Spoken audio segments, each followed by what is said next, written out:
Copyright disclaimer. Under Title 17 U.S.C. Section 107, allowance is made for fair use for purposes such as criticism, comment, news reporting, teaching, scholarship, and research. Fair use is permitted by copyright statute that might otherwise be infringing nonprofit, educational, or personal use. Tips a balance in favor of fair use. Okay, this is from Tampa Bay Times, dated June 22nd, 2001. Church, cult, scores round in death suit. Yeah, no capitalization of titles anymore because, dumb everyone down. Updated September 9th, 2005. The Church of Scientology won a partial victory Thursday. Partial. When a judge dismissed in a 4-year-old wrongful death lawsuit filed by the estate of Lisa McPherson. Kendrick Moxon, you thought we would forget? We didn't forget. And you know who else didn't forget? Lisa McPherson's family did not forget. Sure didn't. In one of his final acts overseeing the case, Pinellas Pasco Circuit Judge Frank Quesada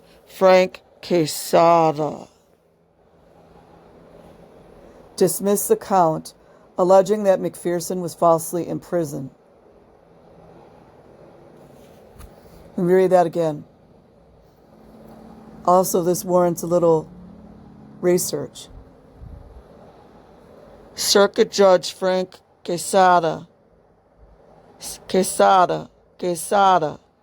dismissed the court, alleging that McPherson was falsely imprisoned.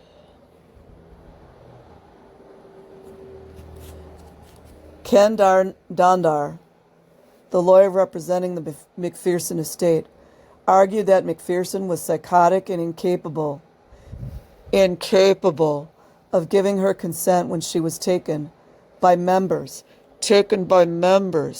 Render, what you know about that? Taken by members of the church to the Fort Harrison Hotel in Clearwater PD, what you know about it? The 36-year-old Scientologist died in 1995 after 17 days in the care of Scientology staffers.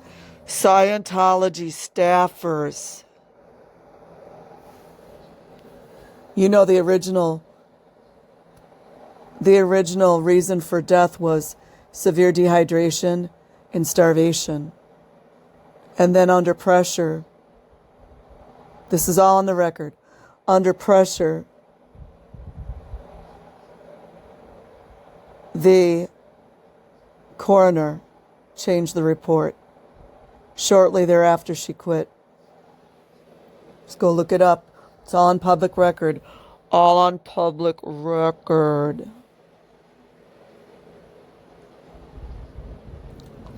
Although the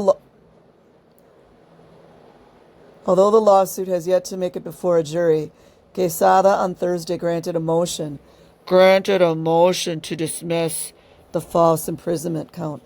If anybody could you check and see how many cases Quesada was on with Scientology? Please. Based on the undisputed facts of this case, plaintiff has not made and cannot make a showing that Lisa McPherson was unlawfully restrained.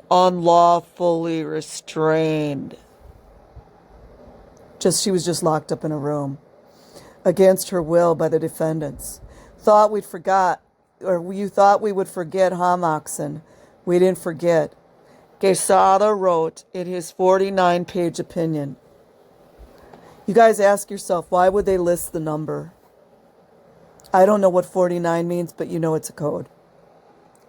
In fact, all of the evidence indicates the opposite. Oh, really? Lisa McPherson refused psychiatric observation. Isn't that funny that the previous reports completely conflict with that story there?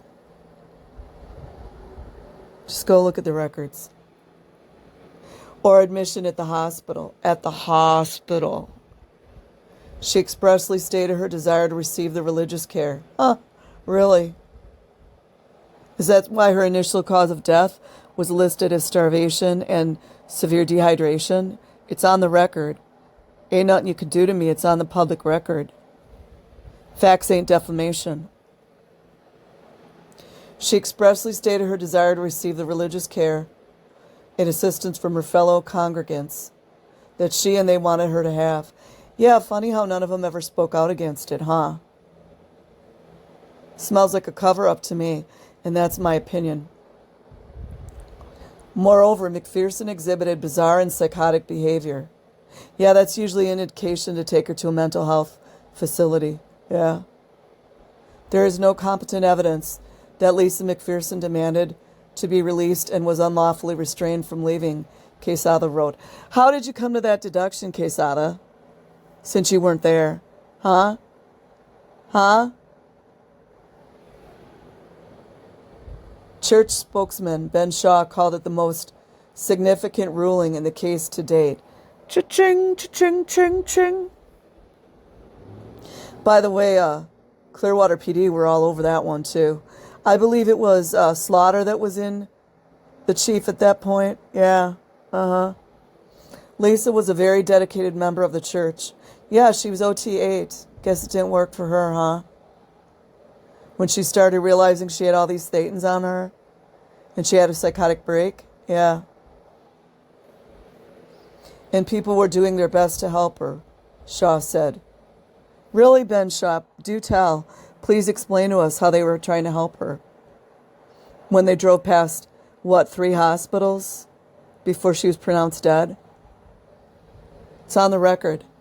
Check the record, as my father used to state. Kendrick Moxon, a lawyer for Scientology. Kendrick Moxon called the lawsuit nothing more than a vehicle to say bad things about the church. Oh, really, Moxon? Do tell. Dandar said he will appeal Quesada's ruling. He said after hearing Thursday that Quesada's order was based on false testimony. Yeah, that's usually called perjury. Perjury. And disregards the testimony of several psychiatrists who said McPherson was incapable of giving consent. Isn't that funny? Several psychiatrists said she was unable to give consent, but they just threw that out of the window. Now, I'm not an expert. I'm not a lawyer. I have no law degree. But isn't that something like contempt of court, perhaps? I'd have to look that one up. Something funny in Oz over here. But the ruling is not damaging to the main part of the case, Dandar said. It is not central at all, Dandar said. Even if the jury were going to believe that Lisa wanted and consented to go into the hotel, she never consented to dying. Listen to that, Kendrick Moxon. She never consented to dying. Moxon. Because of shuffling of judicial assignments. It's one of their tricks they put in their sleeve. The lawsuit will now be transferred to Pinellas Pasco Chief Judge Susan Schaefer. Dandar said he plans to file a motion asking Schaefer to rescue herself because of previous comments she made that he said were sympathetic to the church. Cha-ching, cha-ching, ching.